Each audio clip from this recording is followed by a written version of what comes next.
Welcome all, Dax here.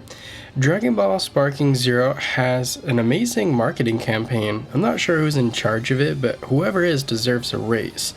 This game has been all over the place, and because of that, I can't seem to get it out of my feed. Which has made me curious about one thing in particular, and that is, of course, the roster, but beyond that, who's going to be the 8 story mode characters, as well as who's the mystery character. And that's what we're going to go over today. Starting with this story mode, I think a few things to keep in mind is how much screen time does this particular character have, or at least the 8 characters selected. Obviously nobody's going to have as much screen time as Goku, but who are the other 7 that kind of follow behind him? The last thing is that since there's an extra emphasis on what ifs, what is the potential directions that we could explore with that? So these are all things I'm keeping in mind when picking.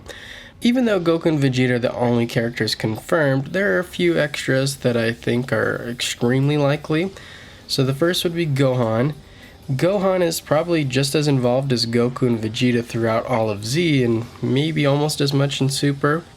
The next is Trunks, specifically Future Trunks. So Future Trunks, I think one reason why you'd go with Future Trunks is there's a lot of possibilities on the what if side of things. And I think when you're looking at what ifs, we still don't know a whole lot about how they work. It doesn't seem to be like a spider web of different decisions leading to different realities kind of thing. It's more so, it seems to be presented in the way of you having a choice as the player. And do you go with the canon choice or do you go with the what if scenario? And then the what if scenarios, from what I've seen, would appear to have maybe 1, 2, maybe even 3 different steps to it. At the very minimum, we know it's not a huge variation in branching paths. The other very likely character I would be surprised not to see is Piccolo. So Piccolo has a lot of what if potential, especially when you look at some of the battles he's had that maybe he didn't necessarily win. Like, how does another fight against 17 play out? What if he's able to beat 17, then beat Cell?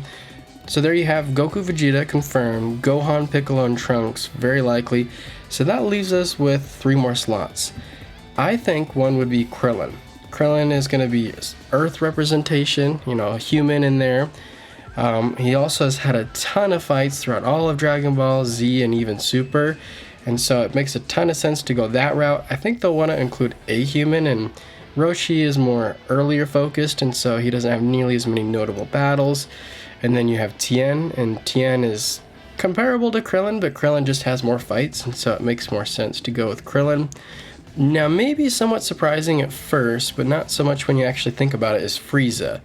Frieza is by far the most involved villain out of all of Z and Super, especially when you add Super into the mix there. So there's a decent amount of option to explore some what ifs, and again, he has a ton of fights, and I think it would be kind of interesting to throw a villain in there. And out of all the villains, Frieza makes the most sense. I mean, maybe he can finally get some redemption against Trunks. Now that leaves us with one last slot. A few different possibilities we could explore. One would be 17.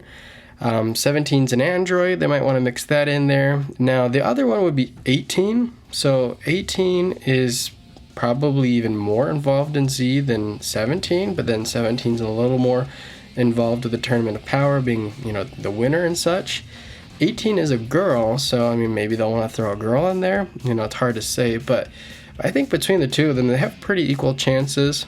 One could be Yamcha. They might want to throw Yamcha in just to be fun. He doesn't have really any notable canon wins, especially throughout Z and Super, but the potential for what ifs is crazy. They could go all sorts of different ways with that. Another one would be Beerus. So Beerus is one of those ones where he just clears out everybody. What if he wakes up early and fights Majin Buu? What if he destroys Frieza? Not the most likely. A few other ones could be Hit, so maybe they'll go from the assassin angle of him just taking out everybody. Hercule would be another one similar to Yamcha, where it's really silly. Maybe he beats Cell. How does he beat 18? Buu. Maybe he's in the Tournament of Power. Bardock is another interesting one, but again, Bardock leans a lot into the what-if scenarios, since he doesn't really have that many canon fights of note. I mean, just getting killed by Frieza, basically. But those are just some options. So again, we have Goku, Vegeta, Gohan, Piccolo, Trunks, Krillin, Frieza.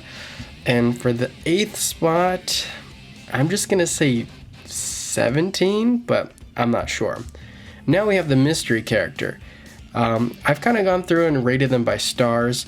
So going through, a lot of people are saying Super Saiyan 4 Gogeta, and he's definitely a needle mover, but he's already been in the series, and why have a fusion character without the base characters, especially when if you add up Goku and Vegeta's different forms, then that's like 6 almost as its own DLC.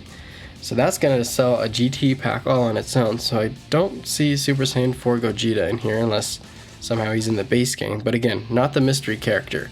Because some of the criteria we should probably think about is, how is this character going to affect sales? Because they're going to want people to get hyped and want to spend the extra money on the Deluxe and Ultimate Edition by having this character there, and so having a boring character doesn't make any sense. Another criteria is in the wording they say that this character has never been in a Tenkaichi before, and so that can kind of tell us a lot. You always want to take a little bit of a grain of salt with these because these are translations and sometimes some of these are better than others, but this would infer that this character could have been in other games, but just never this series. So again, Gogeta's not an option.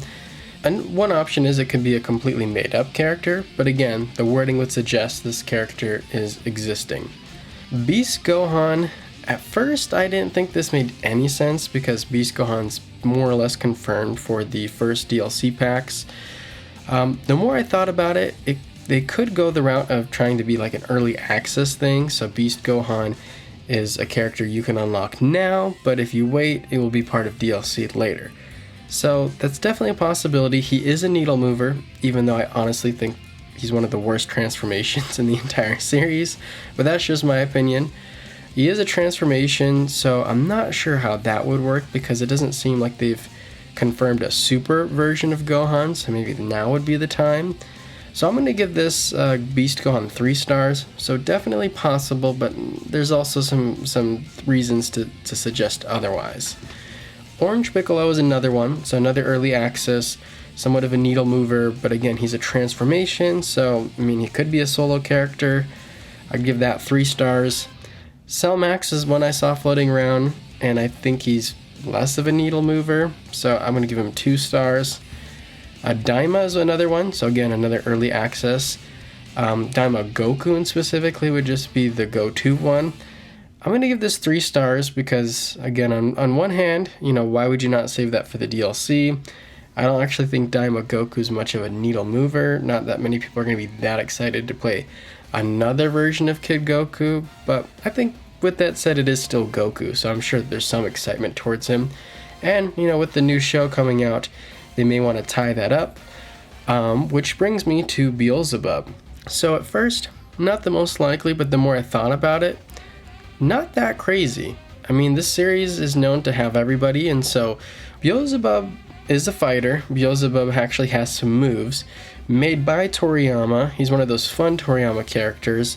There has been a strong recent push for him as his series with, you know, the original manga, the video game, which actually isn't too bad if you want to check out my review, and then there's also the anime, which I enjoyed quite a bit. But I don't know if he's much of a needle mover, but with that said, it does seem like they are putting a decent push towards that character. So I'm going to give him 4 stars just because I could totally see him making it in here. Now Jocko, I'm going to give 2 stars. He fits those criterias, but I think he's even less of a needle mover, and he doesn't have quite the push to him, but I could see him ending up in the final game, maybe as DLC, but I don't think he's the mystery character. Another one that a lot of people have been talking about is Android 21, and she is definitely popular. Like, I didn't realize how popular she was until I started looking into this a little bit more. So she's been in Xenoverse, she's been in Fighter Z, she's been in other games as well, but she's definitely a popular character that's never been in the series that has been in other games, so it doesn't sound like the craziest thing ever. I'm going to give her 4 star. The last character that I think's probably my number 1 that I talked about in my previous roster video is Super Saiyan Bardock. This game seems to have a strong emphasis on what ifs, so who's the perfect what if character besides Super Saiyan Bardock? He's iconic and he's a popular fan favorite. Everyone's been talking about for years Super Saiyan Bardock. It totally fits the wording of never been in the series before, but Super Saiyan Bardock has been in other games. So I'm not going to give him 5 stars, but I'll give him 4 stars. So as far as the 4-star options, I think it's probably down to Super Saiyan Bardock, Android 21, and Beelzebub. Those are the most likely. And then they could go the early access route of Beast Gohan, Orange Piccolo, or Daima Goku. What are your thoughts? Do you think I'm totally wrong, or do you think maybe I'm onto something here?